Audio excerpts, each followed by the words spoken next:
নমস্কার, আমি সৃজা। আজকে আবারও পিছিয়ে গেল ডিএ মামলার শুনানি। এই ব্যাপারটা মানে এই ডিএ মামলার শুনানি পিছিয়ে যাওয়া ব্যাপারটা আমাদের কাছে এখন আর নতুন কিছু লাগে না, এটাই স্বাভাবিক মনে হয়। কারণ 18 বার পিছিয়ে গেল ডিএ মামলার শুনানি, আর এই 18 দিনের মধ্যে হার্ডলি 2-3 দিন এই কেসটা নিয়ে আলোচনা হয়েছে। তার বাকি 14-15 দিন শুধুমাত্র ডেট নেওয়ার জন্য এই কেসটা কোর্টে উঠেছে। ইনফ্যাক্ট এই কেসটা যখন গত 7 মে কোর্টে উঠেছিল তখনই অভিষেক মানু সিংভি, মানে এই কেসটা যিনি দেখছেন আইনজীবী, তিনি বলেছিলেন যে মে মাসে উনি ব্যস্ত রয়েছেন, ওনার ভীষণ গুরুত্বপূর্ণ কাজ রয়েছে, তাই পরবর্তী ডেটটা যেন জুন মাসে দেওয়া হয়। সেটা বিচারপতি মানেননি, তাই তিনি আজকের ডেট মানে 14ই মে ডেট দিয়েছিলেন, এবং আজকেও শেষ মুহূর্তে বেঞ্চ চেঞ্জ করার কারণে এই কেসটা নিয়ে আলোচনা হয়নি।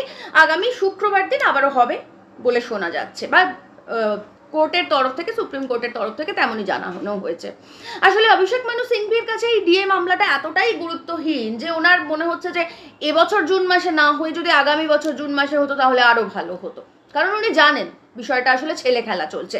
এ রাজ্যের রাজ্য সরকার যে ডিএ নিয়ে ছেলে খেলা করছে সেটা উনি খুব ভালো মতন জানেন, আর সেই কারণের জন্য যতটা সম্ভব গুরুত্বহীনভাবে, যতটা সম্ভব বিষয়টাকে পিছিয়ে দিয়ে শেষের দিকে করে দিয়ে বিষয়টাকে ডিলে করতে চাইছেন। আর এরকমই হচ্ছে গত 18টা দিন ধরে, আজকেও তার ব্যতিক্রম হয়নি।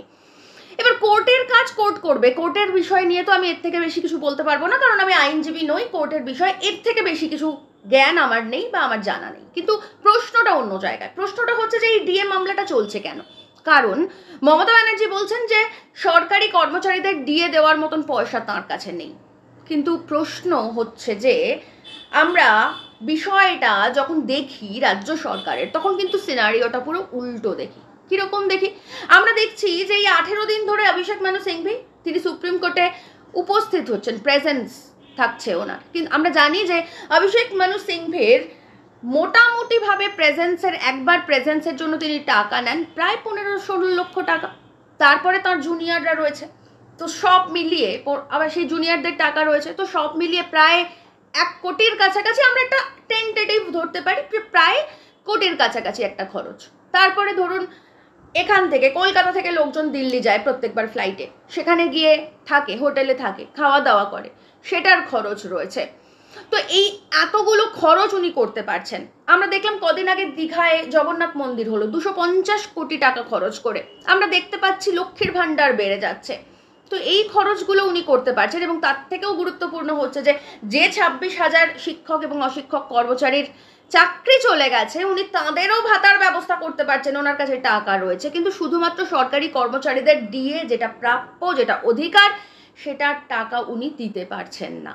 শুধুমাত্র সেটা না, আমরা যদি মিড ডে মিলের ক্ষেত্রে দেখি, সেখানেও দেখবো মিড ডে মিলের টাকা কমতে কমতে বোধহয় ক্লাস 6 পর্যন্ত 6 টাকা নির্ধারণ করা হয়েছে জন পিছু, প্রত্যেক জনের 6 টাকা, আর 9-10-এর জন্য বোধহয় 8 টাকা। ভেবে দেখুন, একটা বাচ্চা সে দুপুরে খাবে, তার জন্য 6 টাকা নির্ধারণ করা হয়েছে। 6 টাকায় একটা গোটা ডিম হয় না, সেখানে একটা গোটা মিল সরকারের তরফ থেকে নির্ধারণ করা হচ্ছে 6 টাকা। আর ক্লাস 8-9-এর বাচ্চাদের জন্য 8 টাকা। সেখানে এই কর্মযজ্ঞ চলছে, অভিষেক মানু সিংভিরা কোটি কোটি টাকা কামিয়ে নিচ্ছে রাজ্য সরকারের তরফ থেকে ডিএ মামলার শুধুমাত্র ডেট নেওয়ার জন্য এবং শুনানি পিছানোর জন্য। 250 কোটি টাকা দিয়ে হয়ে যাচ্ছে জগন্নাথ মন্দির, এবং তার সঙ্গে কিছুদিন অন্তর অন্তরে আমরা শুনতে পাচ্ছি লক্ষ্মীর ভাণ্ডার বেড়ে যাচ্ছে, এটা বেড়ে যাচ্ছে, ওটা বেড়ে যাচ্ছে, আর তার সঙ্গে খেলা মেলা এগুলো তো রয়েইছে। ভেবে দেখুন কিরকম সরকার আপনারা নির্বাচন করেছেন, এবং আগামীতে এই ডিএ মামলা আদৌ কবে সুফল পাবে বা আদৌ কবে আলোর মুখ দেখতে পাবে সেটা আমরা জানি না।